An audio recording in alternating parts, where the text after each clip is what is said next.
et bienvenue dans cette vidéo. Je suis Valérie Barbier, psychologue dans le centre de référence des maladies rares héréditaires du métabolisme, MAMEA, à l'hôpital Necker. J'accompagne depuis de nombreuses années des parents de nouveau-nés et des patients avec une maladie nécessitant comme traitement une nutrithérapie hypoprotidique, comme entre autres la phénylcétonurie, la leucinose, la tyrosinémie, les aciduries organiques, l'homocystinurie classique, l'acidurie glutarique de type 1 ou encore les déficits du cycle de l'urée. La filière G2M des maladies rares héréditaires du métabolisme a proposé de concevoir cette vidéo dans l'objectif d'un e-learning, c'est-à-dire un enseignement à distance à destination prioritairement des professionnels de santé débutants, les diététiciens, jeunes médecins, infirmiers. Et durant sa réalisation, nous nous sommes aperçus que cette vidéo pouvait parfaitement s'intégrer dans le parcours de soins des personnes atteintes et de leurs aidants, notamment les parents. Je vous accompagne donc tout au long de cette vidéo pour vous faire découvrir les aspects psychologiques propres à ces maladies.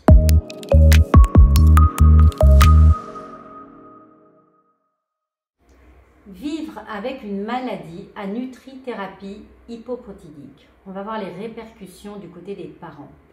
Le plus souvent, l'annonce du régime est plus ou moins concomitante de l'annonce diagnostique.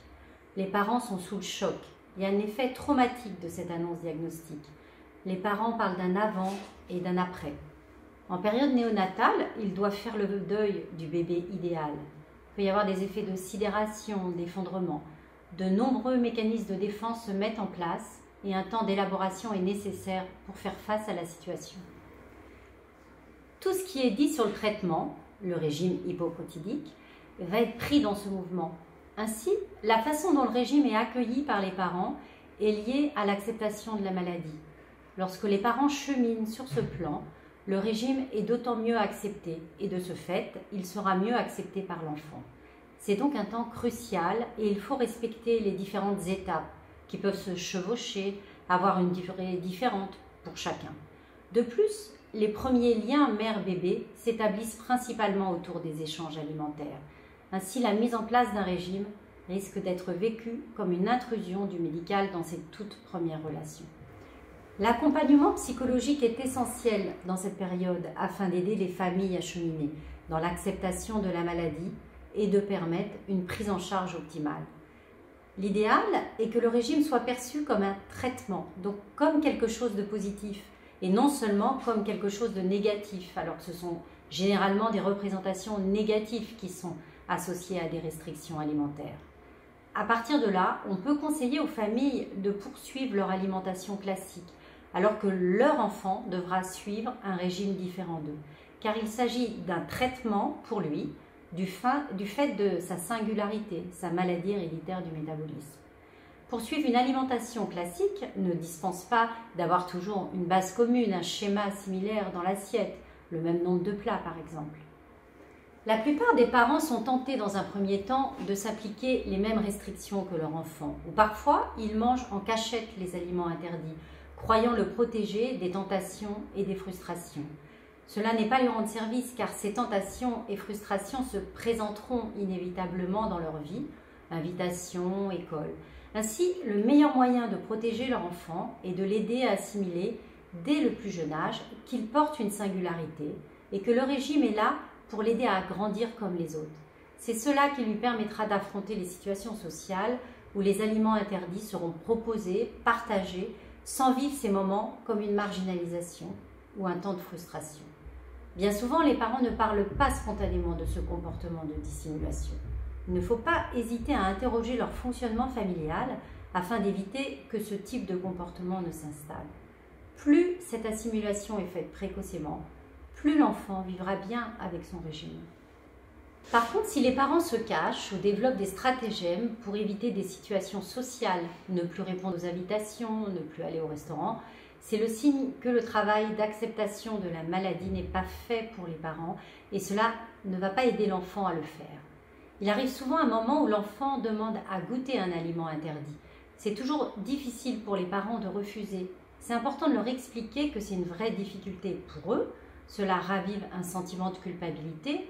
Non seulement ils ont transmis la maladie, mais ils mangent des choses qu'ils interdisent à leur enfant. C'est un travail d'acceptation à faire pour eux, mais pour leur enfant, s'il a eu un régime dès la naissance, il est beaucoup plus facile de ne pas goûter l'aliment, au risque de l'apprécier fortement et d'augmenter le sentiment de frustration. Ainsi, les aider à bien faire la part des choses entre ce qui est difficile pour eux et ce qui est difficile pour leur enfant peut les aider à dire non.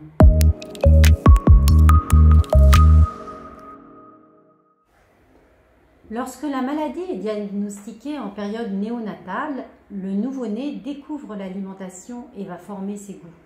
L'acceptation du régime en sera facilitée. Par contre, lorsque la maladie est diagnostiquée plus tardivement, l'enfant a déjà goûté à tous les aliments. Il a des préférences dont certaines tomberont sous le coup de l'interdit. Et le régime est généralement plus difficile à accepter. Même si l'on conseille toujours à la famille de poursuivre une alimentation classique, il va bien sûr falloir s'adapter et ne pas présenter les aliments favoris auxquels l'enfant doit renoncer. Chez ces patients, le sentiment de frustration risque d'être plus important et il faut bien expliquer le pourquoi du régime. En s'appuyant sur les symptômes qui peuvent être présents, par exemple, il aura moins de difficultés d'attention à l'école, il sera moins fatigué et pourra jouer davantage avec ses copains. D'une manière générale, il est très important de trouver les mots pour expliquer la nécessité de ce régime à l'enfant, même très jeune. Bien sûr, en lui parlant dès son plus jeune âge, même si on ne sait pas, comme pour tout échange avec un nourrisson, quelle est la part de sa compréhension entre le discours verbal et non verbal. Puis, lorsque l'enfant grandit, peut dialoguer et poser des questions, il est important de bien lui expliquer avec les mots propres de chacun, choisis par les parents bien sûr, mais en insistant à la fois sur sa singularité. Il va à l'hôpital, on lui fait des prises de sang, il parle avec un diététicien. Ses frères et sœurs, ses copains ne vont pas faire ces bilans, ils n'ont pas de diététicien.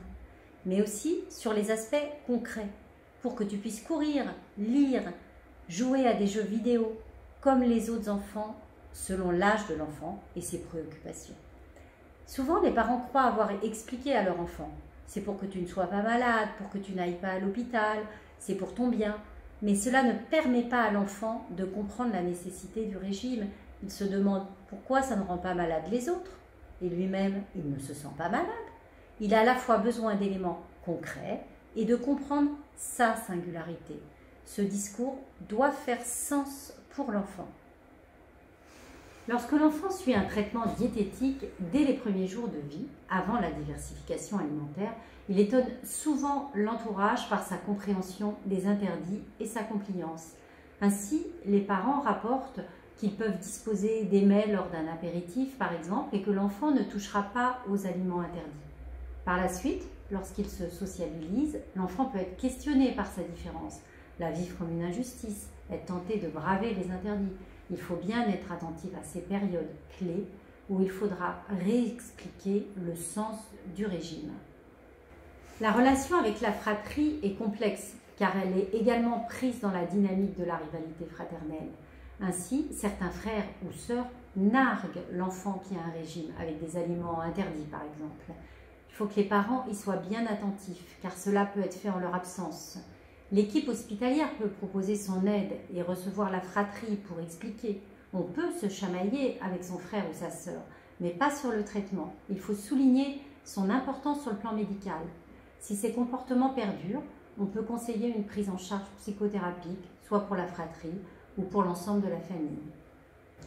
Avec l'école, même s'il ne reste pas à la cantine, l'enfant va être confronté à des goûters festifs où il devra respecter son régime. Il est important que l'enseignant ait toujours un stock d'aliments autorisés afin que l'enfant participe à ces moments conviviaux sans se sentir exclu, tout en respectant son régime. Il importe également que l'enseignant informe à l'avance les parents de ces moments festifs afin qu'ils réalisent des préparations festives adaptées au traitement de leur enfant. Cette différence perçue par les autres enfants sera à un moment ou à un autre source de questionnement. En fonction de l'âge de l'enfant et de sa préférence, il choisira d'en parler aux copains qui le questionnent, de demander de l'aide de l'enseignant pour expliquer à l'ensemble de la classe ou encore de faire un exposé lui-même. Quel que soit son choix, il faudra accompagner l'enfant et surtout être vigilant à ce qu'il ne s'enferme pas dans une posture d'évitement et de dissimulation, en disant « je n'ai pas faim » par exemple. Intégrer la cantine jeune est souvent une bonne façon de s'accoutumer à vivre sa singularité alimentaire au sein de ses pairs. En effet, les jeunes enfants ne vont pas se préoccuper de ces différences ou bien poser des questions simples et passer rapidement à autre chose, alors qu'à la préadolescence, où les rapports avec les pairs sont essentiels et notamment le regard des autres, la découverte d'une différence, quelle qu'elle soit, peut devenir un enjeu de la relation et être problématique, voire source de rejet. Les séjours scolaires sont le plus souvent possibles, avec une forte mobilisation de tous les acteurs, les parents bien sûr, mais également l'enseignant, l'infirmier scolaire, le cuisinier du centre de vacances. Il faut donc aviser au cas par cas, mais ces séjours sont à encourager au maximum s'ils sont réalisables. Le bénéfice sera double, pas de marginalisation pour l'enfant et un début de lâcher prise du côté des parents.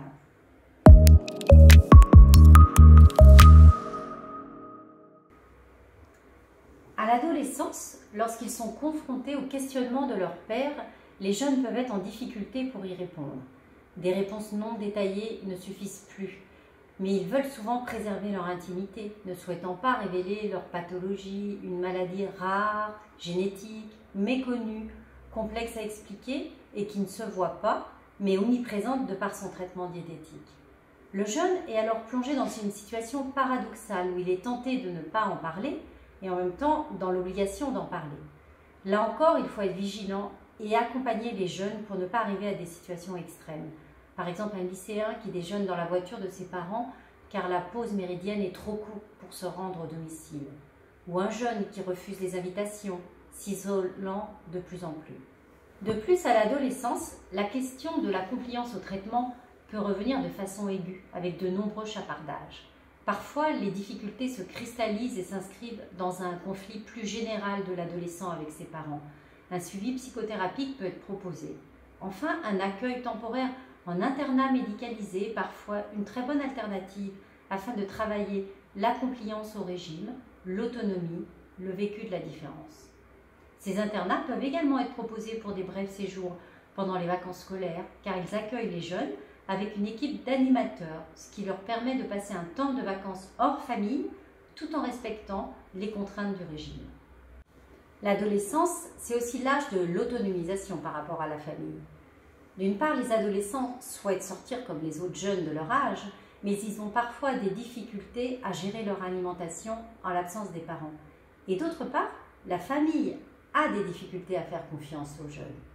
L'objectif va être de préserver la vie sociale de l'adolescent tout en le préservant d'une mise en danger. Une première transition lorsque le jeune reste à la cantine peut être de déjeuner au self en choisissant lui-même ce qu'il peut manger. C'est une première étape par rapport au panier repas préparé par la famille. Il faut bien sûr que le jeune soit suffisamment autonome et que le régime le permette.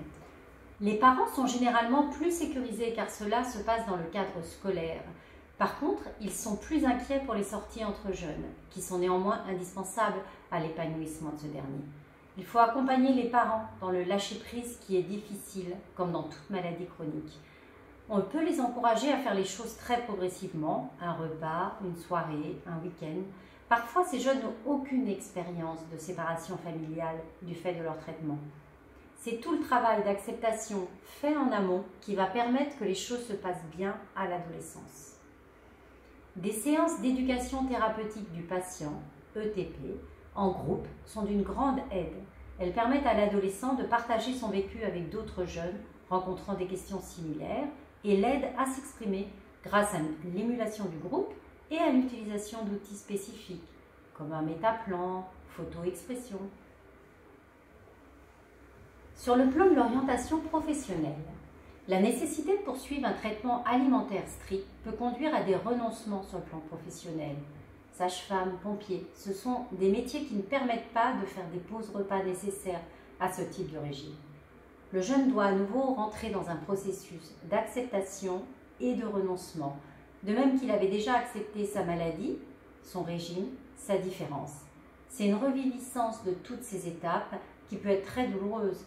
Il est important de prévenir ce type de désillusion en parlant suffisamment tôt de l'avenir professionnel, l'aider progressivement à envisager les difficultés, voire l'impossibilité de s'engager dans telle voie, afin qu'il ne construise pas un projet incompatible avec son régime et que ses perspectives s'écroulent brutalement.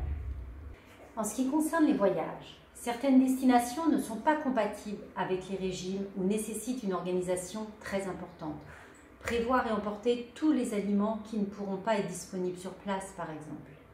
De plus, pour les maladies à risque de décompensation, certaines destinations seront très fortement déconseillées par l'équipe soignante en raison d'une offre de soins insuffisante sur place, ne garantissant pas la sécurité du patient. Ainsi, de même que pour l'orientation professionnelle, le jeune peut être amené à effectuer des renoncements.